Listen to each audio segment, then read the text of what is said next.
Hey guys, welcome back to the channel. Well, today I want to take the F007 Pro Brushless GPS drone out now for its test flight. I did an unboxing overview in my most recent video, and if you want to see all what comes with this drone, be sure to check out that video. Now, one thing I did not go over was the app. The app for this drone is a UAV Go 2. Now, if you look at the instructions, it mentions the UAV Go, but there's actually a version 2 which the QR code links to, so I advise using that app, though I suppose the older version of that app, just the regular Go version, probably also works. Now, before I proceed, this is the second one that I've received of this drone. The first one I got back in August. It would turn on and it would link to the app and the video. The drone wouldn't bind to the controller. It wouldn't take off. I couldn't even use it. So I just now finally got the replacement video. And I did take it up for a test flight yesterday. I was actually trying to film the review for this, and I only got about 3 minutes and the darn thing landed. Oh, I didn't actually, I landed it. It said low battery. Now I've got my, the original one I received in August, it didn't work. It was a 3 battery version, so I had a bunch of extra batteries, and I'm hoping that maybe I just accidentally inadvertently stuck a battery in that wasn't charged, because I was just testing some features out indoors just with the app without flying it before that. So we'll have to see.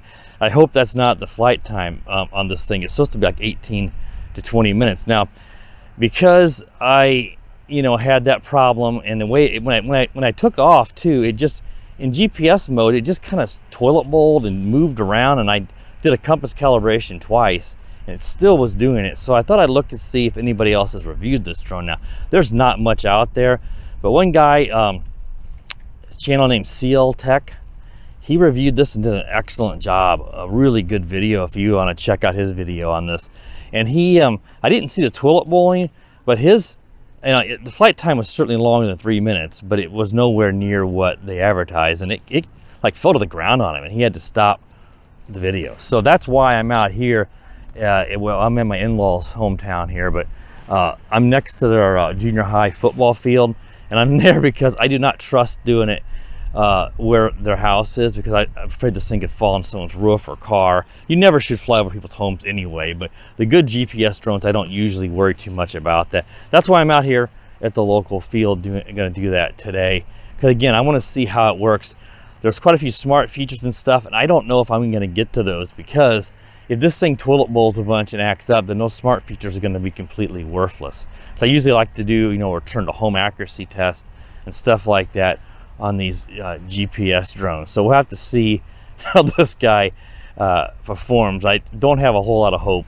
I noticed in my test video there was a little jello. In his video, the jello was terrible. So we'll see. There's a little wind today. We'll see how that looks when I do take it up. It could just be that my props are just, by sheer luck, could be better balanced than his. Who knows? So what we'll do is let's go ahead and turn it on.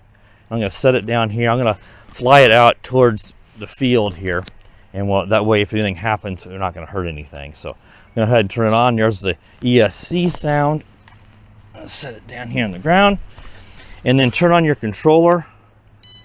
And it should beep, and that means it's bound. And let's make sure that I did get it completely turned on. I don't see the lights. Let me try that again. You got to make sure you hold this button in longer. Now we got power to it. Okay. That's what I wanted to double check. It should be bound now. So whenever you do turn this drone on, a quick press just starts the ESCs, and it doesn't actually complete the powering on. When you get that green light in the back, then you know you do have power to the drone. And then at this point, you're going to connect to the Wi-Fi. Now, because my current living situation between houses, all I have is my laptop. It's very, very weak, and I don't want to go buy an expensive laptop just for temporary use. So I'm not able to edit a whole bunch of video clips on multiple timelines, if you're familiar with what I'm talking about. So I'm going to record with the app, and I noticed that it even picks up your audio. So basically what the app is just doing is it's doing a screen recording.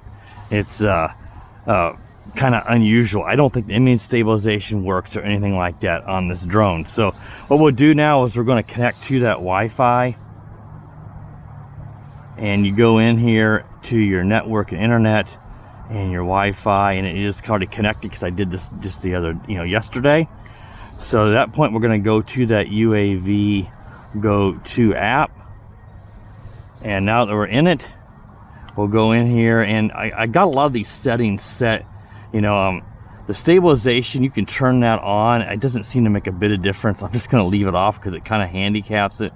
I mean, well, I tell you what, I'll turn it on because I don't think we're going to make it that far. You have to like turn it. I guess I guess it was on. These on and off switches are real goofy on this thing. I mean, like you tap on and then off and whatever. I think it is actually, I thought I had it on, but it looked like it was off there. Let's go into start.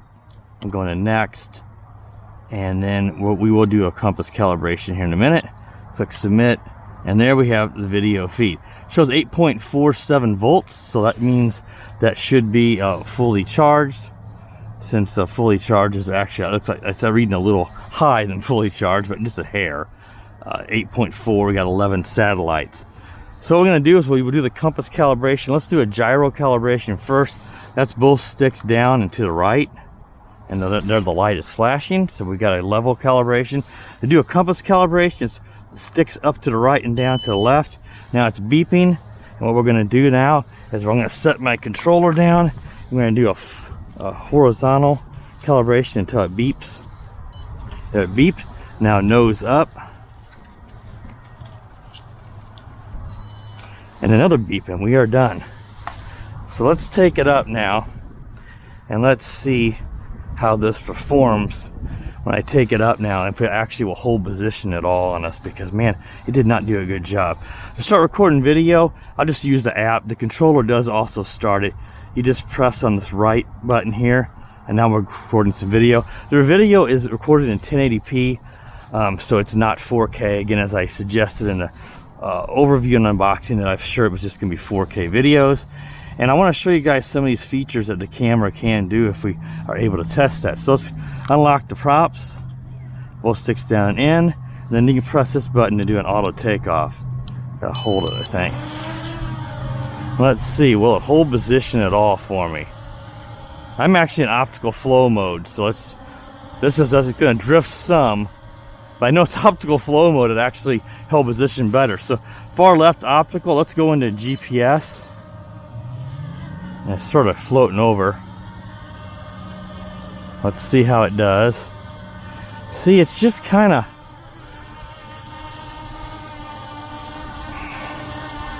that's not too bad now.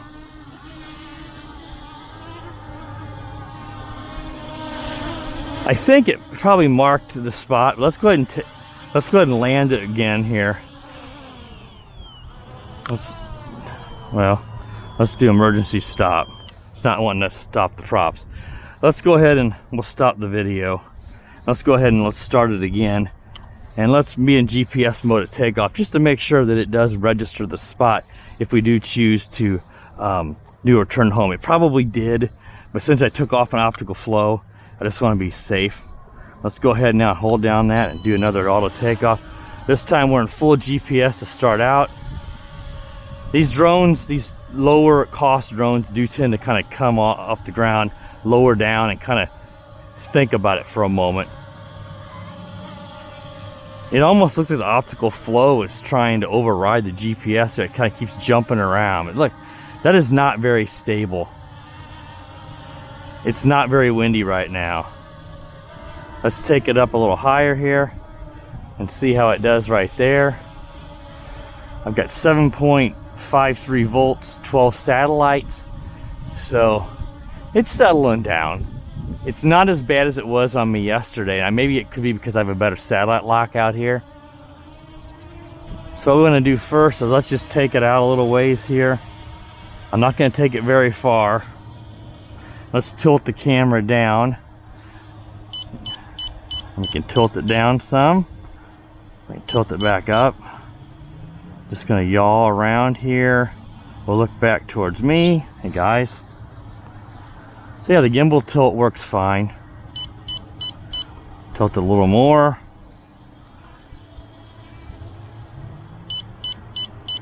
The geo fence, I do supposed to have that off, but I'm not going to test flying it far enough to make a difference. If you guys notice any difference in my audio, my Osmo Action camera, I've already returned it once, just constantly turning itself off. It stops recording. So I've unplugged my external mic to see if maybe that's causing some issue. It's just constant. But right now, since I unplugged it, it's not stopped. So I'm wondering, they replaced the circuit board in it, DJI, and I just want to test this to see if that could be what it is. So if the audio sounds a little lower or not as clear, the microphone I was using wasn't particularly good anyway. So, but the drone seems to be doing pretty decent here, a little bit better than I expected. It's flying pretty smooth. Let's take it over. Let's see if I make sure we got the camera. I think I got it all the way up. I'm not going to do any range test here because I'd have to fly it up over some houses and stuff, and I'm not going to do that. And let's go ahead and do a return to home. Let's see, it should rise up. Come on over here and land.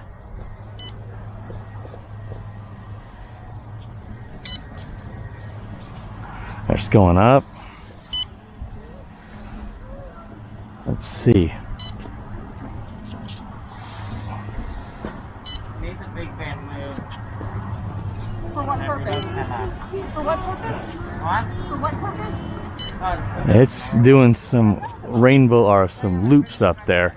It's not doing a very good job coming home, guys. But we will see if it comes back here and lands. It's a slow process.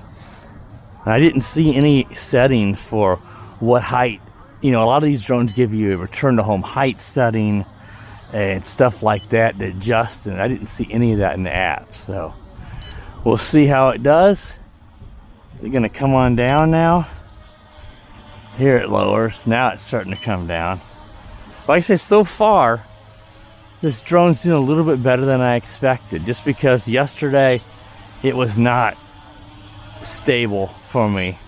And after seeing CL Tech's video, I was even more paranoid. I typically don't watch other people's videos, so I don't get a disposition about the drone.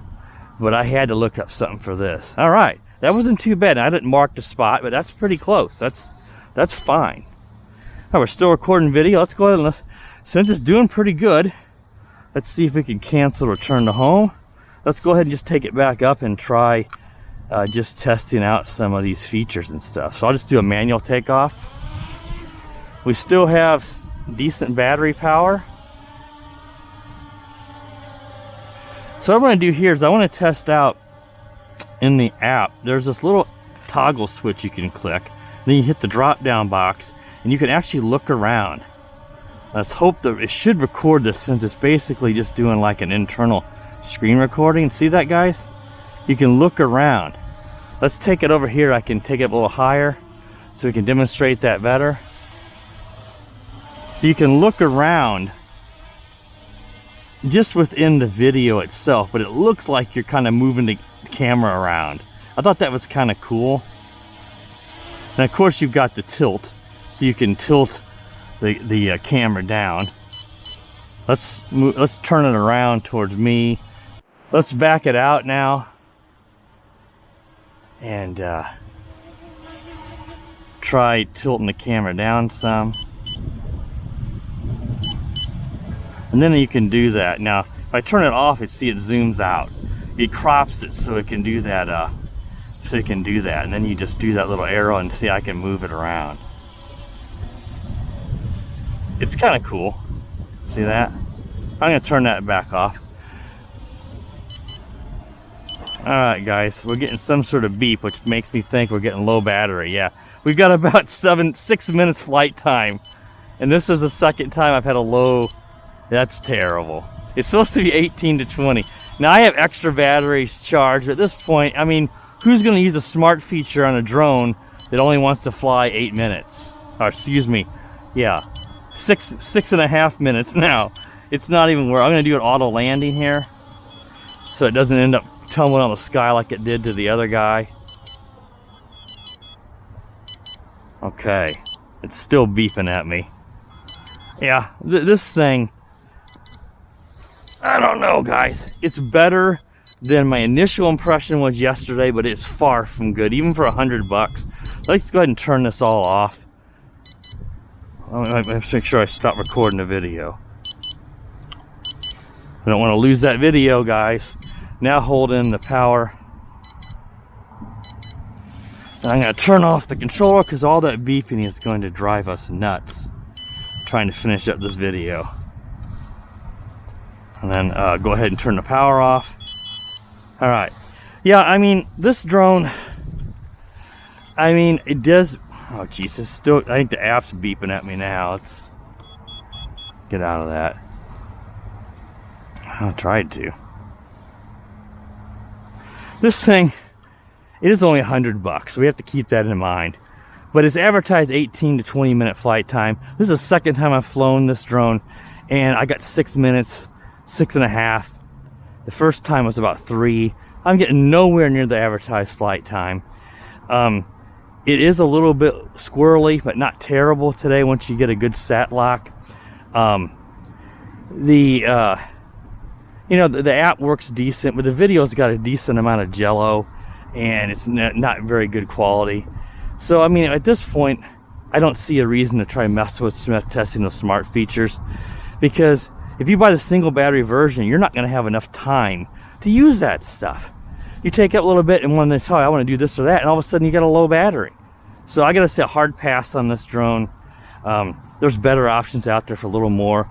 If you want to get a good GPS drone, 60 more bucks, you can get yourself like a Bugs 20 with good image stabilization that actually is on board, and it saves it to an SD card. It does 4K video, and it's got much better range. I mean, this is just nothing compared to that. So save your money, save up an extra 60 bucks, get a Bugs 20 or a Bugs 12 if you want a foldable. It's the same drone pretty much.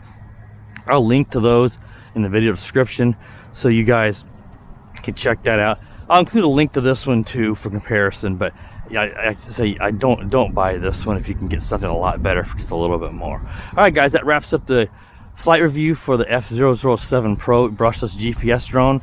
Be sure to subscribe to the channel. Make sure you click the bell so you know when I upload new videos, you get notified. And as always, guys, have a wonderful day.